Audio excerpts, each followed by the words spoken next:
Welcome back.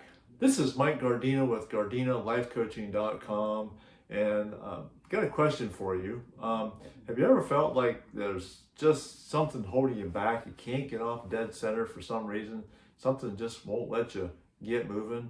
Well, we'll try to talk about today some of the items that can be holding you back.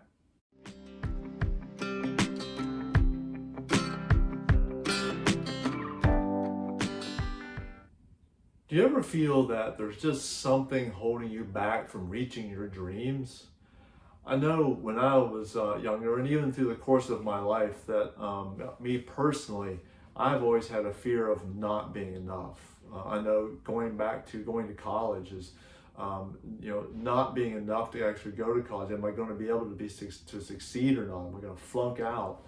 And then to look at a career am I going to be enough? There's people that are so good at what they do, and I'll never be as good as them. So I'm just not good enough. So why even do it? But like everything, we have to work through those things. Now, there's some people out there that struggle even just to get out of bed every day. That's a lot to unpack there, so we're not going to touch that here today. We're going to be a little bit lighthearted compared to that. But people that are in that situation, you do need to get some help to get over that. Now, there's a census report in 2015 that obviously we all know what the census is, where they survey all the U.S. citizens, and they figured out that 33% of all the young adults between 18 and 35 still live with their parents. And that's a 10% increase since 2005. And only North and South Dakota kind of broke that mold, and it's actually down by 20%.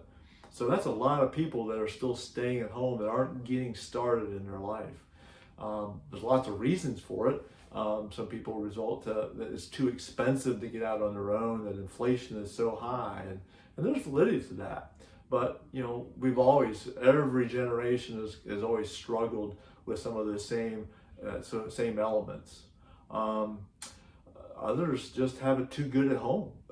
It's too comfortable to leave, to be able to get themselves out and get started. And some are just lost. They don't really know what to do. They're not sure what the next steps are supposed to be for themselves. Now, life is not a bunch of sprinkles and rainbows. We have struggles in life, and sometimes those struggles that we experience setbacks. It could be something brutal that we feel. We could lose a job, and we get divorced, or our families get taken away. We have a death in the family. Those are significant setbacks that we have, and those setbacks also tend to stop us from moving forward. They keep holding us back. Some people just feel stuck in their life. They don't know really what to do, how to get a better job, or they'll sit and watch Shark Tank with all these ideas that people come up with, these inventions that people become super successful, and instead of actually going and inventing something themselves or starting something else themselves, they just watch Shark Tank and wish they could do something like that. And then there's people that are just looking for strong relationships that are out there, wanting to have tighter bonds, have a significant other, get married, and have a team to kind of move forward in life. But they're too afraid to take those steps, to get good, strong relationships. Now, people can give lots of reasons for them being held back. But one of the single biggest reason that most people are held back is fear. We're always afraid of something, the dragons that are out there that we're scared of. Fear of failure most of the time. And what happens is, fear can be a motivator or it can be a jailer. And it depends on how we want to take that perspective and how we want to deal with that fear is what makes it work. I mean, there are millionaires that are out there that, may have went bankrupt and they become millionaires again, and they still work, 60, 70, 80 hours a week. And some of them resort to, the reason that they do that is they're afraid they're going to lose again. That they're afraid of losing all that money they worked so hard for, so they're going to keep going and going. So, that fear keeps motivating them to continue. I know me personally, I lost a lot through a divorce that I had, and the fear of getting remarried was scary to me and something I had to work through. What's always interesting is when we were young, really little kids, we're fearless. You know, we're fearless all as we grow older. We don't see those dangers are out there. I know for me personally, even when I'm in my upper teens and 20s, that I'm lucky to be alive. Honestly, I think back to some of the stuff that I did that was so dangerous that yeah, I'm lucky to be here. But we don't live in that fear mechanism. We take risks. But what happens to us over time as parents, then we start to teach our kids fear is, don't touch the stove, you're going to get burnt, or don't go do this because you're going to get hurt. Be safe all the time. And unfortunately, those kinds of things, kind of instill fear in us. So as we get older, we go from that little child of being fearless and wanting to do anything you get your hands on to older adults, and we're scared to go outside of our house. It can be just dangerous to us. So fear is a learned emotion that we get, but it's inevitable because we also don't want to die, right?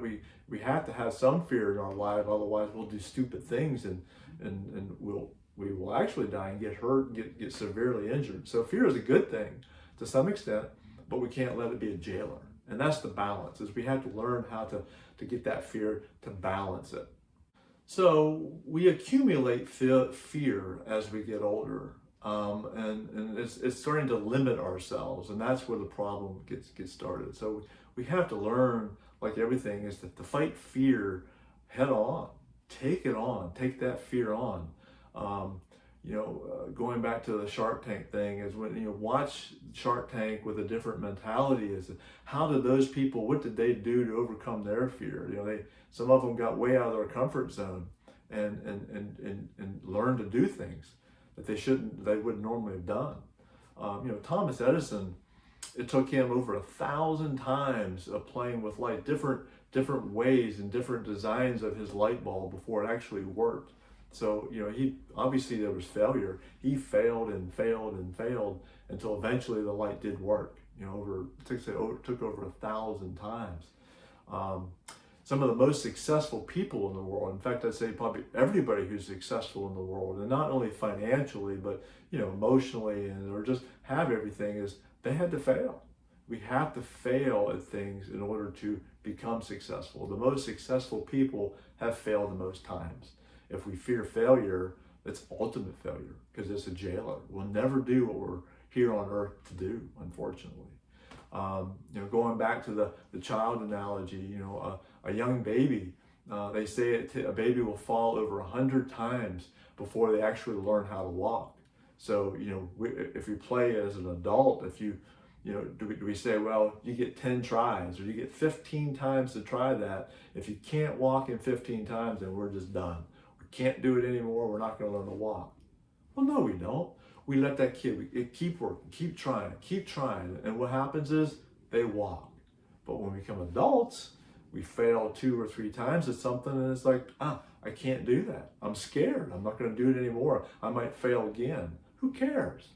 Fail again. That's just one more learning experience, one more toughening of you, one more stepping stone to get to where you need to go. So we have to learn that failure is required to live life. It's inevitable. We have to fail. We have to do it. Without failure, we never learn. I know me personally, again, if I read a book and it tells me how to do something, or even watch a YouTube video on how to fix something that sounds so simple, I know whenever I go do that same exact thing, it never works like that. Something goes wrong. The screw doesn't loosen the way it's supposed to, or it strips, or something's not built exactly that way, and it's not coming apart the way it's supposed to. So it's a failure, right? Well, no. I just try a different approach because there's a problem I have to work around. So we have to take the action to experience the failure to learn actually how to do it. So we have to go do those steps. Otherwise, if you just watch the YouTube video and you think you know how to fix something, you're mistaken. You just know how to, but you really haven't experienced it. You haven't experienced the failure to actually learn from it, so you can go do it again and again and again. But we're also afraid of failure. But the true failure is failure to take the action. It's basically a self-fulfilling prophecy. So if you're going to sit there and be so worried about failure, then that's the failure itself. Going out there and getting embarrassed and doing something that someone might tease you about, or experience a loss. That's way, way better than to just not even experience anything and have ultimate failure to take the action, failure to do the thing you're supposed to do. Well, thanks for watching.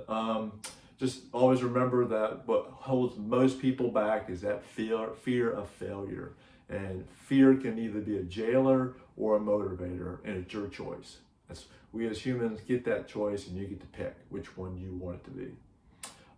So if this episode touched you in any way, please hit the like button down below and hit the subscribe button too. And you can feel free to reach out to me on helping you get over your failure at mike@gardinalifecoaching.com, or visit the website at gardinalifecoaching.com. And I appreciate you listening and watching, and look forward to the next one. Thanks.